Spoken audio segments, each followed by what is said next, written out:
Buenas noches. Vamos a hablar en este momento sobre la historia del derecho romano, tomado del libro de Beatriz Bernal Gómez, trabajo presentado por Angie Maribel Sarchi Cepeda y quien les habla Hugo Andrés González Ceballos, estudiantes de primer semestre de Derecho de la Universidad Iberoamericana.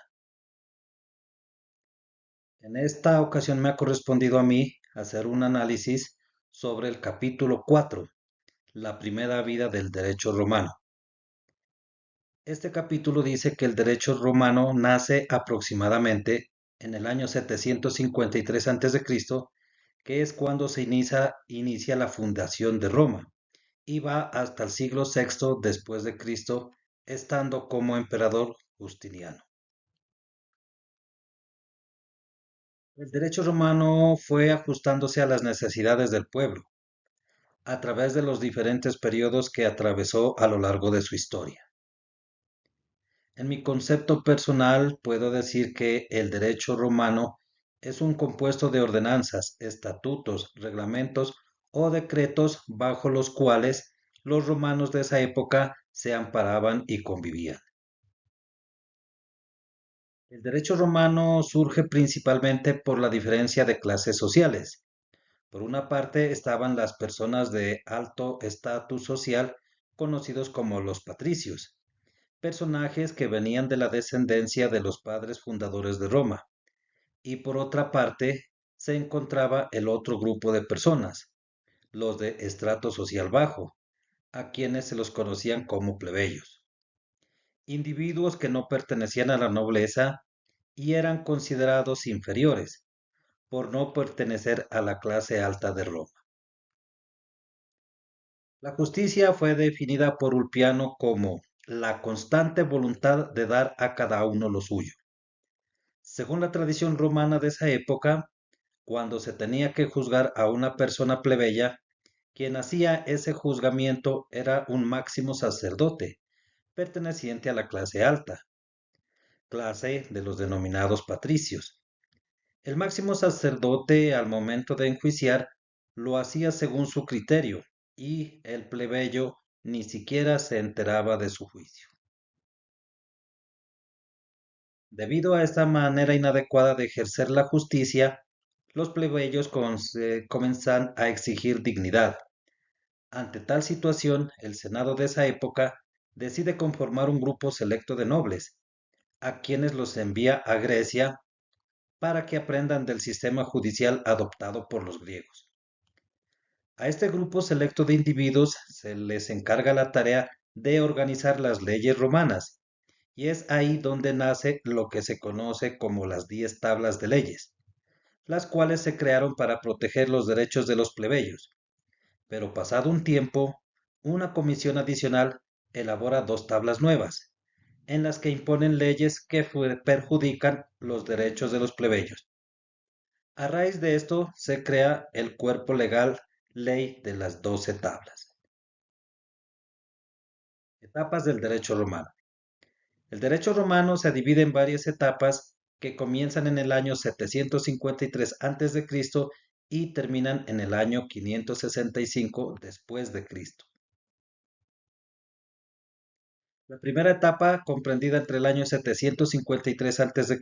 al 450 a.C., durante la monarquía y principios de la República, y se conoció como la etapa del derecho antiguo, refiriéndose al derecho civil romano de esta primera época, donde el emperador ejercía un papel importante en la administración de la justicia y se basaban en costumbres y tradiciones orales.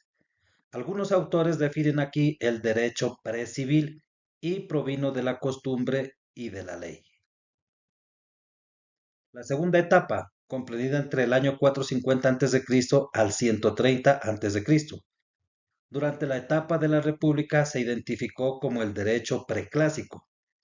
Inicia con la publicación de la Ley de las 12 tablas.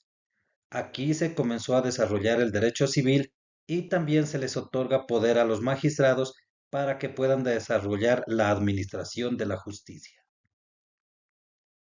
La tercera etapa, comprendida en el año 130 a.C. al 230 después de Cristo, durante el Principado, se la conoció como el derecho clásico.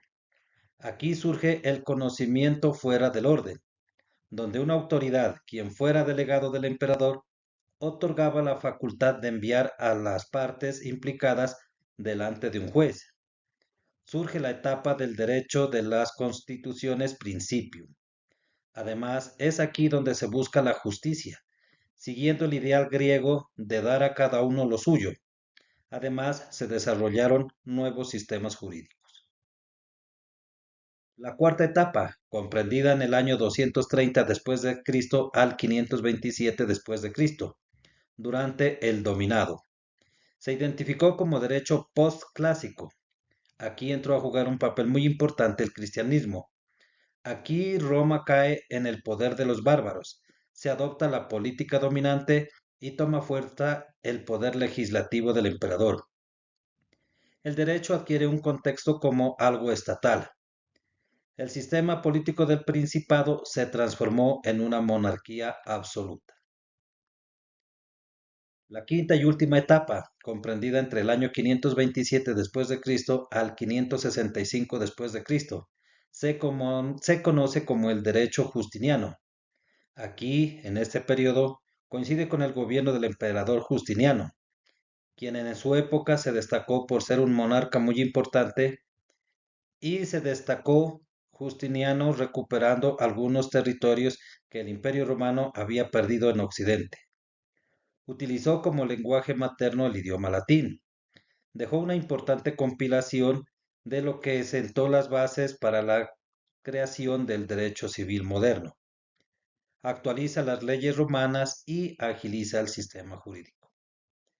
Bueno, esta es la parte que me ha tocado a mí como estudiante de primer semestre de Derecho de la Universidad Iberoamericana. Con este video pretendemos cumplir con la tarea asignada en la actividad que nos ha encomendado nuestro tutor o nuestra tutora. Muchas gracias. La Edad Media, presentada por Angie Maribel Sarchi Cepeda y Hugo Andrés González Ceballos, de la actividad número 2, Introducción e Historia del Derecho. La Edad Media fue un periodo complejo que sentó las bases para muchos aspectos de la Europa moderna. A pesar de los retos que enfrentó, fue una época de transformación significativa, donde se forjaron nuevas identidades culturales, políticas y sociales, que continuarían evolucionando en el Renacimiento. El derecho de la antigua Grecia sentó las bases para muchas ideas legales que influirían en las futuras civilizaciones. La combinación de costumbres locales, legislación escrita y participación ciudadana creó un sistema legal único que reflejaba los valores democráticos en su tiempo. Ahora vamos a conocer unos aspectos más importantes en algunas ciudades principales, que son las de Esparta y Atenas. El derecho en Esparta durante la Edad Media no se puede analizar de la misma manera que el de las otras ciudades-estado griegas. Sin embargo, la influencia externa y la pérdida de autonomía llevaron a una transformación significativa en su sistema legal y social. En tiempos antiguos, Esparta seguía la constitución de Licurgo, el legendario legislador espartano. Era más bien costumbres que un sistema legal codificado. Estas leyes estaban enfocadas en la disciplina militar y el control social. A continuación presentaremos 4 elementos característicos de lo que se le conoce como la Constitución de la Gran Retra. Esta es la Gran Retra de Licurgo, donde se puede mirar que son 4 características importantes. La primera es la monarquía dual. En esta manifiesta que Esparta tenía un sistema de monarquía dual donde 2 reyes gobernaban simultáneamente, uno de cada una de las 2 casas reales, los agiadas y los eudómidas. Esto era único en comparación con otras ciudades-estado griegas. Los reyes eran responsables tanto de liderar al ejército en tiempos de guerra como de llevar a cabo funciones religiosas importantes. La Apella era la asamblea de ciudadanos espartanos que se reunían para tomar decisiones importantes, como votar sobre leyes propuestas por el consejo. Solo podían participar hombres espartanos mayores de 30 años. Las decisiones se tomaban por aclamación, lo que limitaba el debate formal. El consejo, también conocido como Gerusia. Este consejo estaba compuesto por 28 ancianos, gerontes, mayores de 60 años, además de los dos reyes. La Gerusia proponía leyes a la Pella y actuaba como un tribunal para casos graves. Su papel era fundamental porque aportaba sabiduría y experiencia al gobierno. El Consejo de Foros. Los eforos eran 5 magistrados elegidos anualmente por la Pella. Este consejo tenía un poder considerable dentro del sistema político espartano. El derecho de Atenas fue una de las ciudades principales de la antigua Grecia. El derecho ateniense fue innovador para su tiempo, destacándose por su enfoque democrático y su énfasis en la participación ciudadana, aunque tenía limitaciones significativas en cuanto a quién podía ser considerado ciudadano. Ahora vamos a hablar de las reformas que se dieron en esta época. La reforma de Draco. Draco fue el primero en codificar las leyes atenienses, escribiéndolas y haciéndolas accesibles al público. Esto permitió que los ciudadanos conocieran sus derechos y obligaciones, reduciendo la arbitrariedad en la aplicación de leyes.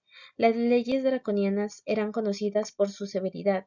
Se decía que eran tan estrictas que una simple ofensa podrían llevar a castigos extremos como la pena de muerte. La frase draconiano se utiliza hoy para describir leyes o medidas excesivamente severas.